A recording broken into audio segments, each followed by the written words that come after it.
बिस्मिल्लाहिर्रहमानिर्रहीम अस्सलाम वालेकुम। कैसे मैं ब्यूटीफुल फैमिली वाले सब फैन चैन होंगे, इंजॉय कर रहे होंगे। कल मैं सुबह सुबह उठी तो फिर मैंने कहा साथ ही पहले कैमरा ऑन करती हूँ, फिर साथ साथ अपने काम करती हूँ, क्योंकि अगर मैं कैमरा ऑन करना भूल जाऊँ तो मुझे याद ही नहीं रहता कि मैंने सारा दिन का वो रिकॉर्ड करना था। बस फिर वही वाला सीन होता है। आज मैंने सुबह सुबह ऑन कर लिया। मैं कहा चलो जी हूँ नाला चलने, नाला करने, जो कुछ करने वेखी जाओ वेखी जाओ वेखी जाओ। वो ये वाला सीन है कि जरी साहिबा सुबह सुबह उठी और उठते साथ ही उसने ना रट्टे लगाना शुरू कर दिए। तो उर्दू का पेपर और बच्चों को बहुत टेंशन होती है। जिमल ने तो बहुत टेंशन नहीं थी और जरिश को भी ना उर्दू के पेपर में बहुत टेंशन होती है। बहुत कुछ होता है उसका लर्न करने वाला है। उर्दू ए उर्दू बी कंबाइन पेपर था, इस वजह से जरिश ने सुबह सुबह उठ के ना रट्टे लगाना शुरू कर दिए थे कि शायद कुछ जेन बैठ जाए तो वो जाके फटाफट लिख लेंगे। और जिमल साहिबा भी उठ गई। जिमल साहिबा स्कूल जाने के लिए रेडी होने लगी है और मैं भी इधर उधर घूम रही थी क्योंकि मेरा लंच बनाने का कोई मूड नहीं था। मैंने कहा था बाजार से बच्चों को जाते हुए रास्ते में स्टोर से उनको वो ले दीजिएगा, लेस वगैरह, ये कुरकुरे शुरकुरे मीन्स के जो भी है, क्योंकि जब माओ का बनाने का मूड नहीं होता तो फिर वो बच्चों को वह इन्हीं चीज़ों पे भुगताया जाता है। बस फिर कैमरा लेके घूमती रही। मैं क्या काम खत्म हो गया। मुंतसिर साहब को सिर्फ ब्रेकफास्ट ही बनाना है, वो 1 मिनट का काम है। बच्चों का लंच तो मैंने बनाना नहीं है। बच्चों का लंच ना बनाओ तो किचन भी गंदा नहीं होता। लंच ना बनाओ तो वो लंच बॉक्स भी नहीं गंदे होते। बड़ा मज़ा आता है जब वो स्कूल से आती तो वो भी नहीं वॉश करने पड़ते। चलो जी, आसान तरीका सी रास्ते पे से बच्चों को जूस वगैरह का ये चीज़ें ना वैसे कभी कभी खानी चाहिए। मैं ये सजेशन नहीं देती कि आपको बच्चों के आप रोज़ स्नैक्स वगैरह दे दो, और ये जो लेस वगैरह जो होती हैं चिप्स वगैरह, तो ये रोज़ के लिए नहीं है, लेकिन कभी कभार माओ को रिलैक्सेशन के लिए ना कभी कभार बच्चों को दे देनी चाहिए। क्योंकि आजकल ये वाला सीन है, हूँ मैं कहांगी ना ये वाला सीन है। किसी ने मुझे कमेंट में कहा कि ये वाला सीन है, मीन्स कि शायद ये ना मेरा वो हो गया हुआ है, क्या कहते हैं जिसको कहते हैं ना तकिया कलाम। बात करते करते करते करते मुझे मेरी ज़ुबान से ना ये ऑटोमेटिकली निकल रहे होते हैं ये वाले वर्ड्स। तो बस फिर वो मुझे ना आदत सी हो गई है। बस फिर बच्चों ने रमज़ान कहने लगी थी, बच्चों ने ना पेपर्स में जल्दी आ जाना होता है। तो बस फिर फटाफट अब वो जाएंगे और उसके बाद मैं अपने वो मेरे पास 2-3 घंटे जो होते हैं ना उसमें मैं इतनी स्पीड मारती हूँ क्योंकि सरजीमल की एंट्री के बाद ना कोई इनके ही काम होते हैं और वो फिर ना मेरे काम रह जाते होते हैं। मैंने कहा चलो पहले ना मैं अलमारी सही कर लेती हूँ। मैंने ना आहिस्ता आहिस्ता ना अलमारियों के सारे वो ठीक करना शुरू कर देती हूँ। एक दिन में पूरी अलमारी में सही नहीं करती। एक दो बच्चों के, फिर एक जिमल का हो गया, कभी जरिश का हो गया, कभी मेरा हो गया, कभी मुदस्सिर साहब, कभी उमयानी का। इस तरह मैं ना बाड़ियों के साथ ना करती रहती हूँ। जिसका मुझे लग जाए ना वो टारगेट नज़र आ जाए ना कि आज ये ज़्यादा मैस हो गया तो फिर मैं उसके सही कर देती हूँ। जिमल जरिश की जो है ना पैंट्स का होता है ये वाला हिस्सा, तो फिर मैं इसके अंदर ना इसको भी आते जाते ना हाथ शात मार मूड़ के ना सही करती रहनी है। क्योंकि जरिश जब निकालती है ना दराम करके निकालती है और सारा ही मैस कर देती है, तो फिर उसको दोबारा से मैं मैनेज करती रहती हूँ। करने के बाद ना मैं आधा या 1 घंटा मैं लेक्चर ही देती रहती हूँ कि ये देखो ख़राब हो गया, इसको ऐसे रखना चाहिए, ये करना चाहिए, वो करना चाहिए। लेक्चर देती रहनी है तो उस तो बाद फिर अगले दिन वही हाल हो जाता है। और ये जी आ गया है, क्या आ गया है, ये जी काले चने राइस बनाने लगी थी। क्योंकि बच्चों ने कहा था कि मामा स्कूल से आते साथ ही ना हमने ना काले चने राइस खाने, क्योंकि स्नैक्स वो वगैरह खाने थे, उन्होंने प्रॉपर ब्रेकफास्ट नहीं करना था। तो इसी वजह से मैंने कहा काले चने जरी जिमल के फेवरेट तरीन होते हैं और जी तो बन जान तो सारा दिन खांदियाँ रहती है, वही चक्कर चल जाता है। हम ना काले चने जो होते हैं ना वो शोरबे वाले बनाते हैं, मीन्स इसका सूप होता है। क्योंकि ये सारे हमारे घर में सारे राइस के ऊपर जब तक वो सूप तैरता हुआ नहीं ना होता तब तक किसी को मज़ा नहीं आता। मीन्स कि अच्छा सालन आना चाहिए ऊपर, ढेर सारा वाइट राइस के ऊपर ना ढेर सारा सालन होना, फिर वो खाते हैं। जरी जिमल भी अब वैसी हो गई हैं, वो भी कहेंगे मामा सूप होना चाहिए, फिर ये मज़ा आएगा। बस साथ ही मैंने चने रखे। उसके बाद फिर मैंने ना सैलड बना के मैंने फ्रिज में रखी। फिर उसके साथ ही मैंने राइस बॉयल होने के लिए रख दी। राइस बॉयल हुए, उधर से चने भी रेडी हो गए, उधर से राइस भी बॉयल हो गई। ये मेरा काम हो गया वाइंड अप। चलो जी चावल में उबाल लेने थे, हूँ मैं रखा लगी है। अच्छा, किसी चीज़ के साथ ना बॉयल राइस हो, तड़के वाले अगर बनाओ ना तो नहीं मज़ा आता है। जैसे कि शोरबे वाली चीज़ के साथ ये जो काले चने हो गए, आलू गोश्त हो गया, इनके साथ तड़के वाले राइस का होना तो टोटली चेंज टेस्ट होता है। अगर इनके साथ बॉयल राइस का होना टोटली चेंज होता है।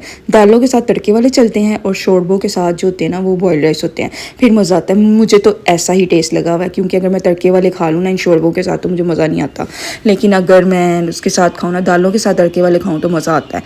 बस ये काम करते करते काम ख़त्म होते नहीं बच्चे दोबारा आ जाते हैं। वो वाला चक्कर हूँ मैं कह रही हूँ, सीन है। हाँ जी, ये वाला सीन है कि काम अभी मेरे ख़त्म ही नहीं हुए होते, बच्चों की एंट्री हो जाती है और फिर वो नेक्स्ट टारगेट स्टार्ट हो जाता है। चलो जी बच्चों के लंच बॉक्स निकाल लो, बच्चों की बॉटल्स वॉश करो, बच्चों की यूनिफॉर्म वॉश करो, बस फिर वो ये नया प्रोसेस स्टार्ट हो जाता है। तो बस इसी तरह सारा दिन चलता रहता है बच्चों के इर्द गिर्द। बस खाना शाना रेडी हो गया था। ये भी एक ना काम होता है मेंटली रिलैक्सेशन वाला कि खाना रेडी कर लो, उसके बाद सुकून से किचन को साफ़ सुथरा करो और वाइंड अप करके लाइट बंद करो तो ताला लाओ। ताला लगाओ का मतलब है कि अब मैंने इसका फ़िलहाल कोई काम नहीं करना क्योंकि वो बार बार आने से ना कोई काम नज़र आता रहा। तो मैंने कहा चलो अब खाना बन गया ना, तो वैसे राइस बनी हो ना, थोड़ी सी रिलैक्सेशन ये हो जाती है कि बार रोटियाँ बनाने के लिए नहीं उठना पड़ता, वो सोचना नहीं पड़ता कि अभी रोटियाँ बनानी, अभी रोटियाँ। राइस बनने में सुकून से चिल करो, जब मर्जी जिसने खाने होंगे ईजीली खाया जाएगा। बच्चा पार्टी बाहर घूम फिर रही थी, सिमल साहिबा नू अपना कोई ड्रेस नहीं लभदा वैसे, मामा मैं आज क्या पहनूँ क्या पहनूँ क्या पहनूँ। उधर बच्चों ने अब रेडी शेडी होने का स्टार्ट कर दिया, इधर मरियम और अंकल ने एक टारगेट ले लिया और ये टारगेट है हमारा क्या है, एग्जॉस्ट साफ करने वाला। किचन में आजकल इतना धुआं होने लग गया था ना, तो ना ऐसे जैसे कि कुछ ना ब्लॉक हुआ और यहाँ पे ये क्या कहते हैं ऑयली काम होने की वजह से ना ये बिल्कुल ही ब्लॉक हुआ पड़ा था। इतना बुरा हाल था इस एग्जॉस्ट का, इतना बुरा हाल। इसके ऊपर इतनी चिकनाई थी, इतनी ज़्यादा। फिर मैंने वो लिक्विड बनाया जो मैंने एक पहले भी वीडियो में बनाया ना, जो मैं हुड साफ़ करने के लिए बनाती, वही लिक्विड बनाया, उसके ऊपर स्प्रिंकल किया। तो बस फिर मरियम साहब शुरू हो गई, उन्होंने दब के कूचियाँ मारी थी किसी तरह ही साफ़ हो जाए, क्योंकि ये वाइट था और वाइट वाला कलर जो हो गया था ना ब्राउन रंग का होया सी, बहुत बुरा हाल था, इंतहाई बुरा हाल था। अंकल तो चढ़ गए थे ऊपर के एनू में आज साफ़ करके छड़ना है। कभी कह रहे थे इसको उतार लेता हूँ, कभी कहते हैं कि मैं ऊपर ही ऐसे साफ़ कर देता हूँ। बस इसी कश्मकश में और पीछे सारी जनता खड़ी हुई थी सजेशंस देने के लिए, इसको ऐसे करे, इसको ऐसे करे, इसको ऐसे करे, इसको ऐसे करे। और मैं एज यूजुअल कैमरा पकड़ के खड़ी थी कि मैं रिकॉर्ड कर रही थी कि की होंदा पे सारा किचन साफ़ हो जाता है, कैबिनेट्स भी साफ़ हो जाते हैं, हुड वगैरह ईच एंड एवरीथिंग में साफ़ कर लो। लेकिन ये मुझे समझ नहीं आती थी इसको साफ़ कैसे करना है, इतना मुश्किल टास्क था। इसके लिए ये वही ना सीढ़ी लगाओ, उतारो या लगाओ या करो, बड़ा मुश्किल है। अगर आप लोगों के लिए कोई ईजी मेथड है ना आप लोगों के पास कि ये एग्जॉस्ट को किस तरह साफ़ रखा जाए, ये प्लास्टिक वाला जो होता है इसको किस तरह साफ़ रखा जाए, प्लीज़ मुझे ज़रूर सजेशन दीजिएगा, क्योंकि वो लिक्विड वाला भी मैंने काम किया लेकिन चढ़ना तो उतना ही पेगा और ये आज लड़कों का ही काम है कि ऊपर कैबिनेट के ऊपर चढ़ के ये सारे काम करना है, क्योंकि मेरा तो वहाँ तक काम हाथ पहुँचना ज़रा बहुत ही डिफ़िकल्ट है, क्योंकि सीढ़ी के ऊपर चढ़ के खड़े होना है, मैं कम देश रहना है, हाय हाय मैं गिर गई, वो ये वाला सीन होना है।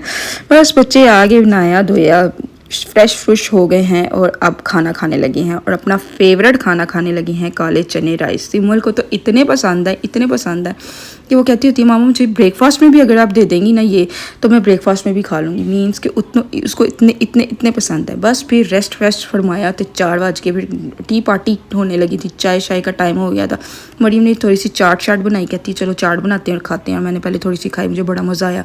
फिर मैंने कहा चलो थोड़ी सी और डाल लेती, लेकिन मैं जब डालने लगी तब मुझे याद आया ओ कैमरा तो मैंने ऑन ही नहीं किया था। मैं अब खाने लगी हूँ ये, और साधना लबीका ने ये बनाए थे आलू के कतले, और ये आलू के कतले तो बनाए हैं मैनू एक मिले जे, तो गवार है ना मुझे ये एक मिला क्योंकि सबको इतना मज़ा आया, सब ने फटाफट से चटपट कर दी, और जब मैं आई तो मेरे लिए एक बच्चा था बस खा पी के फिर बच्चों को पढ़ाया। पढ़ाने के बाद भी शाम का टाइम हो गया, और शाम के टाइम शाह से ये बैलून्स लेकर आए बच्चों के लिए, और बच्चों सब बहुत खुश थे। और इसको ना इन्होंने ना माइंड बनाया हुआ था कि हम इसकी ना फाइटिंग करेंगे आपस में, हम जहाँ जिस तरह काइट फाइटिंग होती है ना, और जिन्होंने कही था पेचे लाना और पेचे जरे लाई देने ना, तो बस फिर वो ये लगानी है इन्होंने। तो बस फिर ये बच्चे पार्टी बाहर निकल गई थी। जरी सिमल का ये प्लान था कि चाचू हम इसके साथ ना फाइटिंग करेंगे, हम बाहर जाके ना इसको दूर तक उड़ाएंगे थ्रेड के साथ, तो फिर हम इसकी ना फाइटिंग करेंगे, देखेंगे पहले किसका कटता है। बस बच्चे बाहर निकल चुके थे, मौसम अच्छा है, शुक्र अल्हम्दुलिल्लाह। आजकल आफ्टरनून में जाके मौसम बाहर का ना अच्छा हो जाता है, हीट बिल्कुल फील नहीं होती, बिल्कुल सफोकेशन नहीं है, एक अच्छी ठंडक सी फील होती है बाहर। लेकिन अंदर गर्मी है, अंदर तो एसी नहीं बंद होने, मन तो लगता एसी है बंद होने ही नहीं। मैं ना लास्ट मंथ में कह रही थी मौसम चेंज हो गया, इस बार गर्मियाँ छोटी रही हैं, तो गर्मी का ना मुझे वो नहीं लग रहा था। मीन्स कि ऐसे लग रहा था कि बस सर्दियाँ अब आने ही वाली हैं, लेकिन ना वो मेरी सोच ही थी। सितंबर आया, उसने अपना आप दिखाया, अच्छा हादसा ही दिखाया। लास्ट ईयर फिर मुझे लग रहा है सितंबर में कम गर्मी थी, लेकिन इस बार ज़रूर है, इस बार बल्कि ज़्यादा है, फील होना शुरू हो गया बस गर्मी। सफोकेशन खत्म हो गई, वह फ़ैन के नीचे सुकून होता है, लेकिन काम कर दे किचन हजे भी गर्मी लगती है। जब वहाँ पर गर्मी खत्म हो गई ना, तो फिर मैं कह दूँगी गर्मी खत्म हो गई है, लेकिन फ़िलहाल लग रही है। लास्ट मंथ जो था वो झूठी सर्दी आई थी, वो अल्लाह ताला ने वैसे हमें खुश करने के लिए थोड़ा सा बोनस दिया था। अच्छा उतनी देर ना ये थोड़े से ना पेचे शेचे लग रहे हैं, तो आप ना ज़रा वीडियो को उतनी देर लाइक कर दें, ठीक है प्यारे बच्चों, ज़रा इसको लाइक कर दो, ताकि ना थोड़ा सा ना मुझे भी एप्रिसिएशन मिले, मुझे मज़ा आने लग जाए कि चलो जी वीडियोस को लाइक तो करें ना। जब लाइक कर देते ना थोड़ा ना मैं ना क्या हो जाता है थोड़ी इनकरेज होती हूँ ना, बूस्ट हो जाती हूँ, तो फिर मेरा दिल करता है कि मैं दोबारा वीडियो बनाऊँ। फिर वो ये वाला चक्कर होता है, ये वाला सीन होता है। चलो जी, लगने लगे हैं पेचे, हुण देखने हैं किदा पहले उड़ता है तो किदा पहले रोला निकलता है क्योंकि बच्चे अक्सर ये होता है ना, आपने मतलब दोनों की लड़ाई हो जाएगी बाद में कि ये आपने जानबूझ के मेरा ऐसा किया, ये किया, वो किया। चलो जी, इनकी लड़ाइयाँ मैं देखती हूँ और तब तक के लिए आप ये गैसी पुकाने देखें। Okay, bye bye, take care.